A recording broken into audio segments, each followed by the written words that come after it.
Hello everyone. Today I'd like to explain the topic of curve sketching. Many of you have already heard about this term from your Calculus 1 courses, so the purpose of this video is not only to introduce the topic, but also strengthen the understanding of those of you who are familiar with it. First of all, what is curve sketching?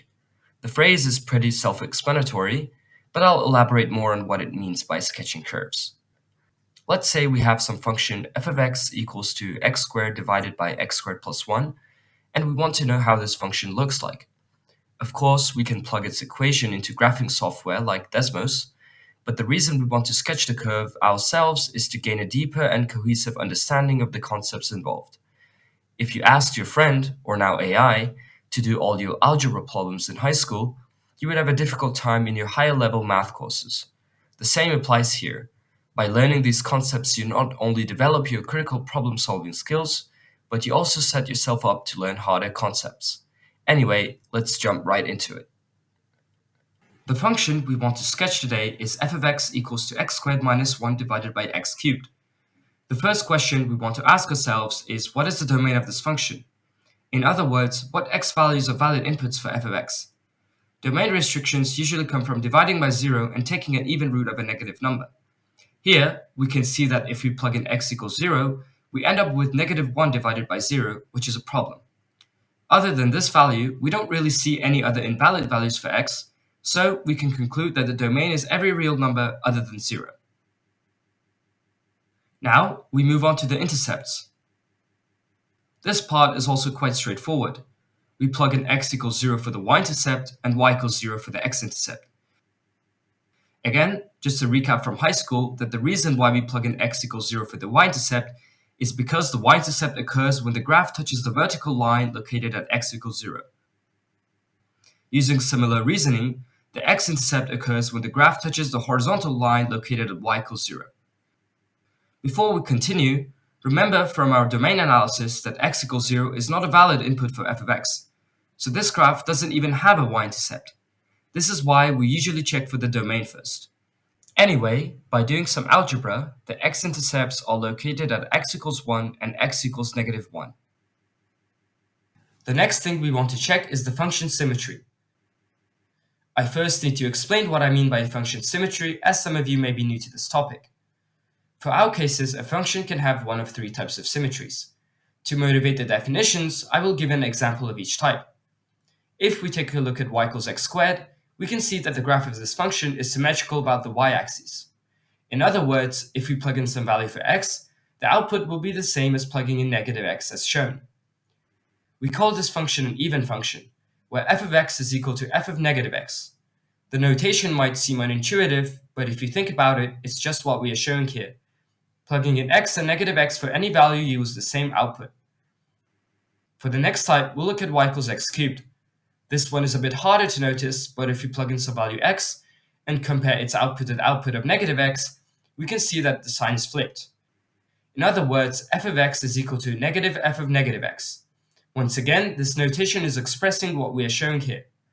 We call this function an odd function, where the function has rotational symmetry with respect to the origin. This means that its graph remains unchanged after a rotation of 180 degrees about the origin. The last type is a function that is neither even or odd, such as e to the power of x. If we compare f of x and f of negative x, there is no clear relationship unlike the previous examples. To test our own function, we compare f of x and f of negative x and observe the relationship. We can see that the function is odd as f of x is equal to negative f of negative x. Note that in most places you will see the definition of an odd function being f of negative x is equal to negative f of x. This definition is the same as the one I stated, with the only difference being the position of the negative sign. The last things we will check before we move on to the derivatives are the asymptotes. There are two types of asymptotes, horizontal asymptotes and vertical asymptotes. Horizontal asymptotes occur at extreme x values. To check for them, we examine the behavior of the function for large values of x. We can achieve this by taking the limit of the function as x approaches positive infinity and negative infinity. The result is y equals 0 for both cases. For the vertical asymptote, we examine where the function has extreme y values. Earlier, We found out that a division by 0 occurs at x equals 0, so that's a good candidate for a vertical asymptote. As x approaches 0 from the right, the function approaches negative infinity. And as x approaches 0 from the left, the function approaches positive infinity. So x equals 0 is a vertical asymptote. At this point, we've gained as much information as we could from the original function f of x. However, this information is not enough to enable us to draw a rough sketch of the graph. That's why we are going to look at the derivatives now. The derivative of f of x is 3 minus x squared divided by x to the power of 4. I skipped the process of derivation as this video's main goal is not to explain the rules for differentiation, which are distinct from curve sketching. After taking the derivative, the next thing we want to do is determine the critical points, or rather the points where a local maximum or minimum could occur. We do this by setting f prime of x equal to 0 and solving for x.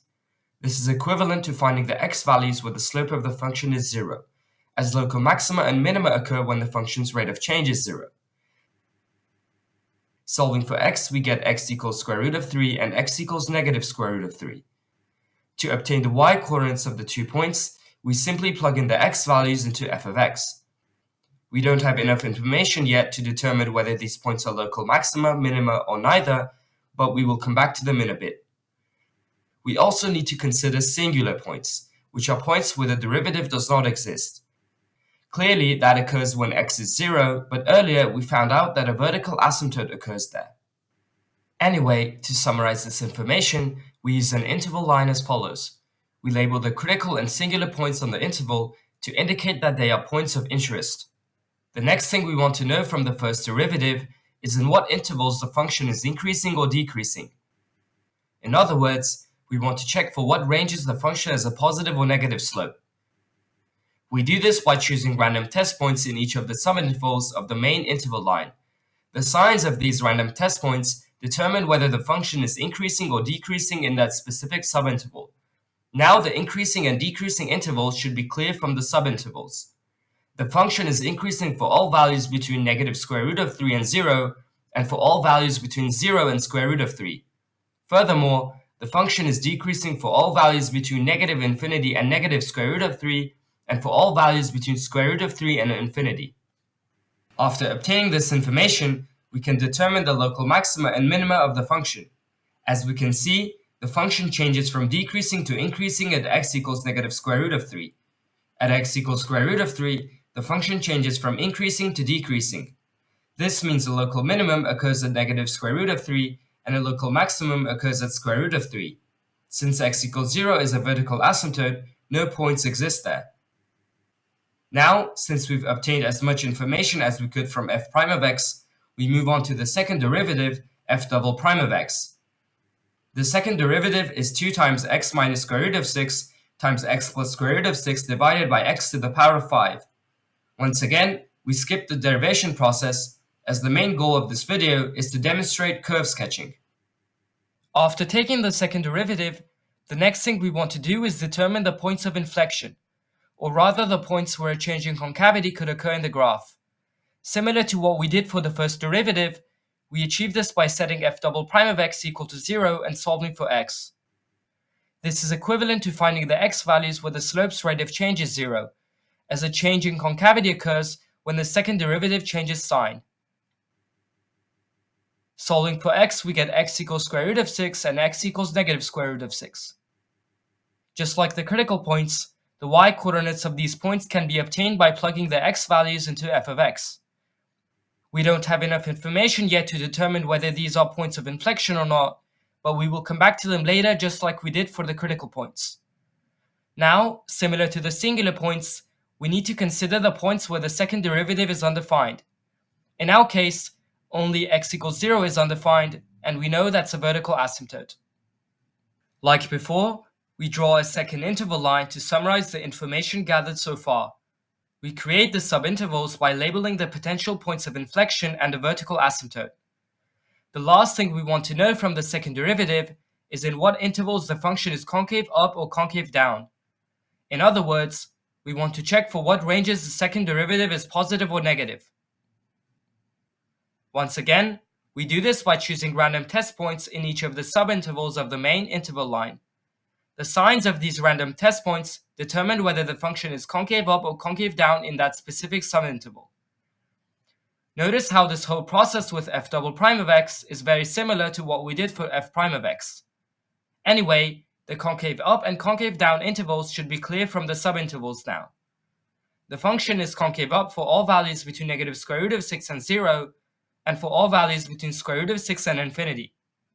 Furthermore, the function is concave down for all values between negative infinity and negative square root of 6, and for all values between 0 and square root of 6. After obtaining this information, we can determine the points of inflection now. As we can see, we have 2 points where f double prime of x changes sign, one at x equals negative square root of 6 and one at x equals square root of 6. This means a point of inflection occurs at each of these x values. Finally, since x equals 0 is a vertical asymptote, no points exist there. At last, we use all the information gathered so far to sketch the function. We start by drawing the points which give us a good frame of reference to sketch the curve. We start with the intercepts since they are the easiest to plot. Then we draw the local maximum and the local minimum. Finally, we label the points of inflection. Moving on, the vertical asymptote is also quite easy to identify, so we will plot that as well. Now we can complete the sketch. Using the intervals of rate of change and intervals of concavity, we sketch the rest of the graph, keeping in mind that the extreme ends of the graph must follow the behavior of the horizontal asymptotes. We're done now. If you came this far understanding every step, great job. If not, rewind and slowly watch again, as we covered a lot in a short amount of time. Drawing other functions such as trigonometric functions, root functions, exponential functions, and so on use the same steps. But be careful in each step as some of the details may be different. For example, the domain of a root function f of x equals to square root of 25 minus x minus 3 squared is from negative 2 to 8. Another example is that cosine of x is an even function, as cosine of x is equal to cosine of negative x, while sine of x is an odd function, as sine of x is equal to negative sine of negative x. Anyway, I hope this video can help with improving your curve sketching skills. That's all I have for you today. Thank you for watching.